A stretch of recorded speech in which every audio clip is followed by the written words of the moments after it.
오늘 대선 시그널에서는 박수현 더불어민주당 선대위 공보단 수석부단장 모시고 자세한 얘기 나누겠습니다. 어서 오세요. 네, 안녕하십니까.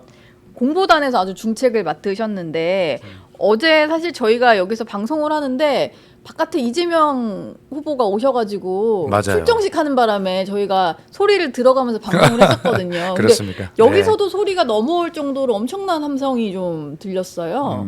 어제 몇 명 정도 모이신 거예요? 글쎄, 광장에서? 뭐 저는 참석을 못해서 예. 봤는데 이 채널 A에서 그 방송에 출연한 출연자들이 아주 위치가 좋아서 위에서 쳐다본 예. 그런 출연자들이 아주 많던데, 가깝게 봤습니다. 그러니까 네. 그래서 굉장히 많은 인파가 왔다 이렇게 얘기를 하더라고요. 예.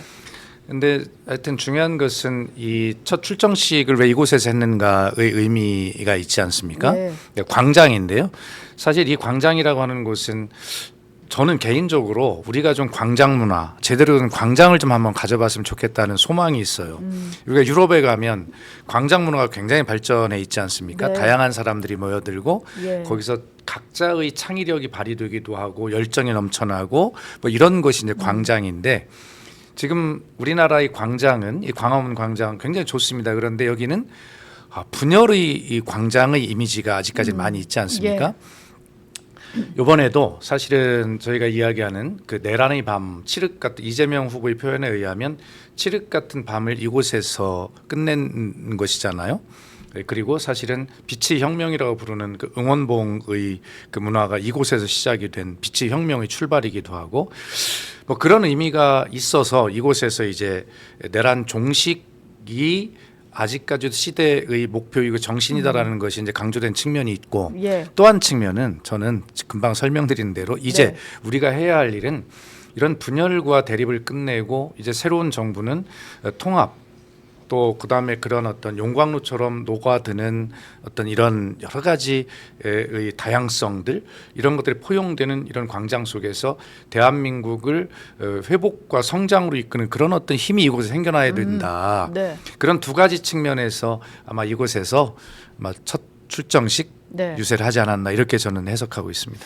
이게 후보들이 후보 등록하실 때 10가지 10대 공약을 또 등록을 하게 되어 있다 보니까 어제 공개가 됐는데 네. 그중에서 좀 가장 중요한 이번 대선의 핵심 공약이랄까? 이런 건 좀 어떤 게 있을까요? 그러니까 그것은 뭐 10가지씩 선관위에 이제 제출하도록 돼 있기 때문에 예, 예. 이제 하는데, 네.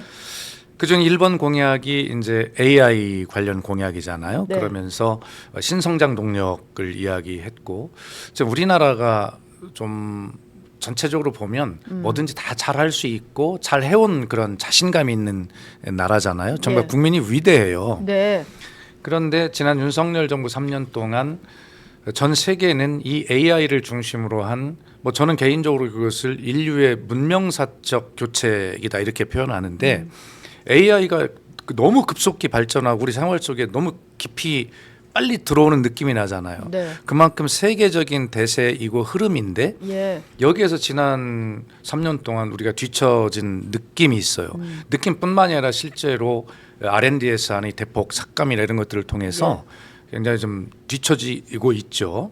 그런데 전문가들하고 물어보면 네. 지금도 늦지 않았다. 그리고 지금 시작해도 우리가 가장 잘할 수 있는 아주 자신감 있는 가능성 있는 분야다, 이렇게 이야기를 하거든요. 네.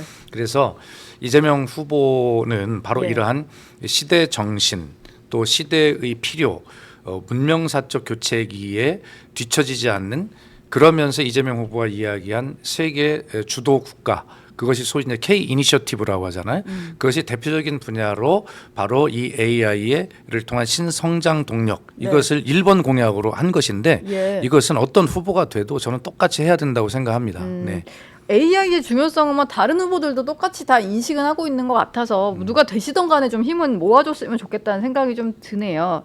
근데 또 한 가지 눈에 띄는 게 이재명 후보가 이제 활동이 좀 많아지시면서 보안과 경호에 조금 더 이렇게 좀 강화되는 그런 모습을 좀 볼 수가 있었는데, 방검복을 늘 입고 네, 계시기도 네. 하고, 그리고 뭐 테러를 막기 위한 풍선이 떴다 뭐 이런 기사도 있었어요. 실제로 좀 제보가 계속 이어지고 있는 그런 상황인가요? 테러 위협 제보 이런 것들이? 지금 이런 문제가 좀 슬픈 현실인데요. 예. 우선 이런 현상들, 지금 앵커께서 말씀해 주신 이러한 현상을 놓고 국민의힘과 보수 측에서는 이재명 후보가 선거에 활용하기 위한 전술로서 공포감을 조성한다. 뭐 이런 비판도 하세요. 예. 물론 그럴 수 있다 칩시다. 네. 그런데 실제로 저희 민주당 국회의원들이 모여 있는 커뮤니티, 텔방 이런 곳에서는 엄청난 공포가 지배를 하고 있어요. 그리고 의원 개인별로 저도 마찬가지입니다만 예. 그런 것에 대한 제보도 많이 들어오고 있고요. 그다음에 이 당원들의 요구는 의원들이 뭐하냐. 지금 이재명 후보를 지키는 것이 이번 대선에서 꼭 필요한 일 중에 가장 중요하다라는 당원들의 요구가 정말 본물 터지듯이 밀려오고 있어요. 당원들도 어디서 그런 말씀을 듣고 불안하니까 하시는 거 아니에요? 네. 좋습니다. 그것은 그냥 일말의 불안감이라고 칩시다. 그런데 이게 지금 우리 국수본이 12일 정례 간담회 기자 간담회에서 발표한 걸 보면 네. 대선 후보 관련 암살 또 테러 등 협박글이 7건이 있는데 그중에 한 건은 송치되고 6건은 수사 중인데 이 모두가 이재명 후보 관련이다 이렇게 경찰도 밝히고 있어요. 아, 지금 뭔가 접수됐거나 수사 중인 게 다 이재명 후보와 관련된. 예, 7건 모두가 그렇다고 예. 경찰이 기자 간담회에서 이미 얘기를 했습니다. 네.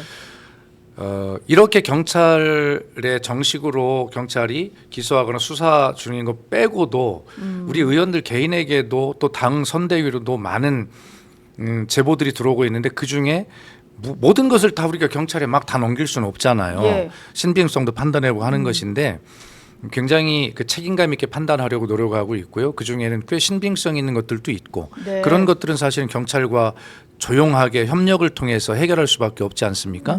하여튼 이런 문제가 네.